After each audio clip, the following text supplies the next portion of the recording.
We're now several weeks into the new Conservative government, and the man to watch is George Osborne, long-time Chancellor of the Exchequer, promoted to First Secretary of State, and the man also widely thought to be guiding the renegotiations on British membership of the European Union.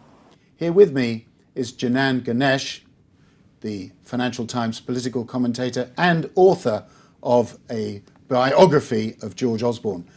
Tell us a bit about what is going on. What is it about this transformation of Mr. Osborne? Well, I remember in opposition, George Osborne was often criticised by his own side, never mind opponents, for being too cynical and not really having an ideological vision for the country.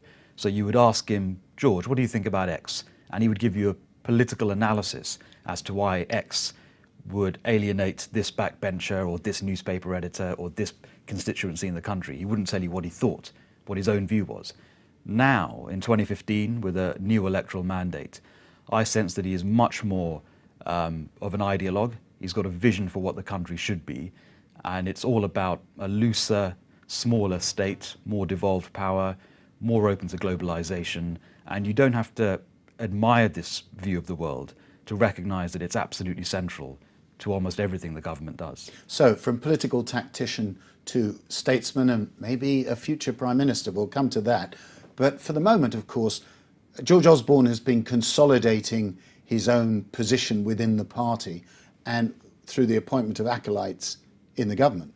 He has wide control over appointments. David Cameron is sort of bored by personnel questions, so he almost subcontracts reshuffles to George Osborne and then ultimately signs off on them himself. And so you've seen people who have worked for George Osborne doing big jobs in cabinet, and Sajid Javid at the business department is one of them. Amber Rudd, who's now in charge of energy and climate change, is another. And if you look at the tier below, the ministerial level, people like Matt Hancock, Whitehall has former Osborne employees or advisors or associates doing fairly substantial jobs. And some people read into this the beginnings of an almost leadership campaign. And of course, the other big coup that Mr. Osborne pulled off was his pushing and successful pushing of British membership of the Asian Infrastructure Investment Bank, led by China, where he essentially saw off Foreign Office opposition. Well, I thought this is the classic example of how George Osborne has changed.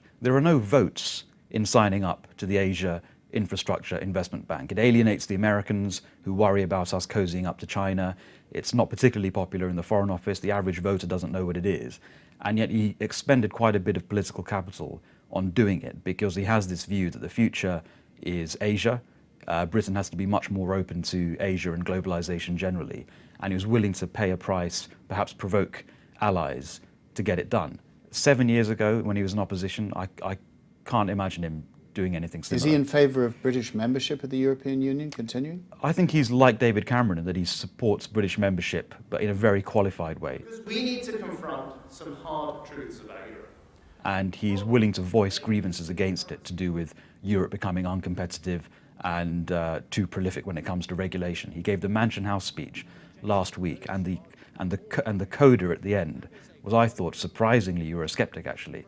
Had a lot to say about what was wrong with the European Union. I think he'll end up campaigning to stay in a referendum, but it'll be he'll really push for the maximum renegotiation, especially on economic issues, that Britain can possibly get. And closer to home, of course, he's pushing this idea of a northern powerhouse built around Manchester. Is this just a way of securing Conservative votes, or does he really believe, and has he thought through the whole need to move away from a London-centric Great Britain? I think there's some electoral calculation there. There are lots of marginal seats in the northwest of England, coincidentally. But again, in opposition, his advisors would often recommend localist ideas devolving power, and he was very sceptical of them. He didn't see what there was to gain. Now he's absolutely pushing it. He's appointed Jim O'Neill as a minister. The former Goldman Sachs economist. Exactly, and Man United fan, to oversee the devolution of power to Manchester. Greg Clark, another big localist, has been appointed to the cabinet. He's really expending time, energy, capital, political capital and financial capital on this push of power downwards. The best part of a decade ago when he became Shadow Chancellor, could you imagine him doing it? Not for a minute. And we come to the most important matter, which is the new haircut, the Caesarean look. Is this the sort of 21st century model for a future Prime Minister? Well, it's a haircut and a diet. So he's slimmed down, he's thinner on top in terms of hair. He looks like the physical embodiment of austerity, conveniently enough. Caesar Maximus, Janan Ganesh, Arsenal supporter, thank you very much. Thank you.